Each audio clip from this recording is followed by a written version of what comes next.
ম্যাচটা শেষ হওয়া মাত্রই নিজের সবচেয়ে বড় ভক্তের কাছে চলে গিয়েছিলেন বিরাট কোহলি। কে তিনি? বলে না দিলেও চলে যে সেই মানুষটা হলেন আনুশকা শর্মা। মাঠে যেমন ছায়া হয়ে আনুশকা থাকেন কোহলির পাশে, ম্যাচ শেষে সেই আনুশকা পাশে পেলেন কোহলিকে। গ্লেন ফিলিপসের সেই দুর্ধর্ষ ক্যাচটার কথা মনে আছে? ভাগ্য তখন সহায় হয়নি বিরাট কোহলির, আর গ্যালারিতে থাকা আনুশকা শর্মা আক্ষেপের আগুনে পুড়েছিলেন নিশ্চয়ই।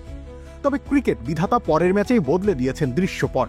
অস্ট্রেলিয়ার বিপক্ষে প্রায় একা হাতে ম্যাচ জিতিয়েছেন কোহলি, আর জয়ের পর আনুশকাকে উদ্দেশ্য করে তার উদযাপন বাড়তি রোমাঞ্চ জাগিয়েছে।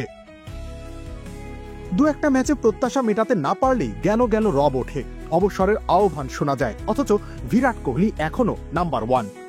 অস্ট্রেলিয়ার বিপক্ষে চ্যাম্পিয়ন্স ট্রফির সেমিফাইনালে আরো একবার সেটাই প্রমাণ করলেন তিনি। সবজি খেয়ে মনে বাজে তালে, কি মিশিয়েছো পুরো বাটি খালি? রাঁধুনি স্বাদ মিশালি, রাঁধুনি স্বাদ মিশালি, স্বাদ হবে দুর্দান্ত।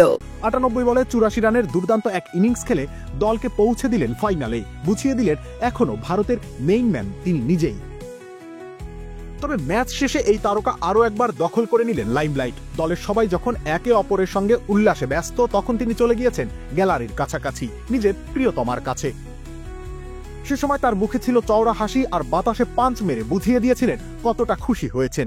অন্যদিকে আনুশকা হাততালি দিয়ে যেন স্বীকৃতি দিলেন প্রিয় মানুষটার অর্জনের, আর তার মুখে চিরচেনা হাসি তো ছিলই।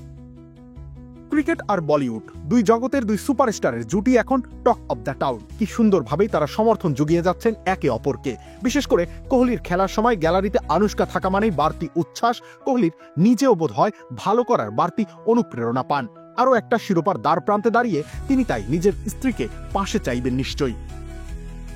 দুবাইয়ে দিন কয়েক পরেই ফাইনাল, বড় মঞ্চে পারফর্ম করার পুরনো অভ্যাস আছে এই তারকার। এখন দেখার বিষয় ম্যাচের দিন আসলে কি হয়। রবিউল ইসলাম রনি, খেলা ৭১।